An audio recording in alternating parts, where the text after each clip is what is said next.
Are you trying to steal the show? No, no, no, no. If we are in the process of investigation, Why are you then so we should not protective of judge. the Vizcayas? Why are you so protective? I am not protecting them. Mabuti sinabi mo yan, Mr. Chair. These are prejudicial questions. Okay, go ahead, go ahead. Mr. Chair, you were interviewed on Billionario Channel by Miss Pinky Webb. Basahin ko po, sabi niya, Senator Ping, para sa inyo, sino ba ang sabihin natin worth it or dapat na ikonsidera na state witness na ipasok man lang dito sa Witness Protection Program?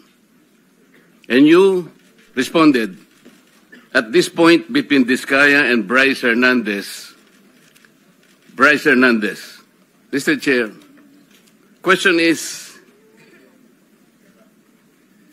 does the chairman has the prerogative or the right to make judgment? No. That's my perspective, no? That's my personal opinion outside of the hearing or outside of this hall.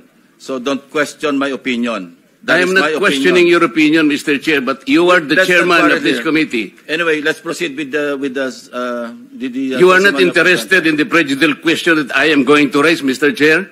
Go ahead, you raise your Kaya nga sinasabi ko sa inyo eh. You're An questioning my investigator, opinion. we are investigating. Away kagad tayo rito.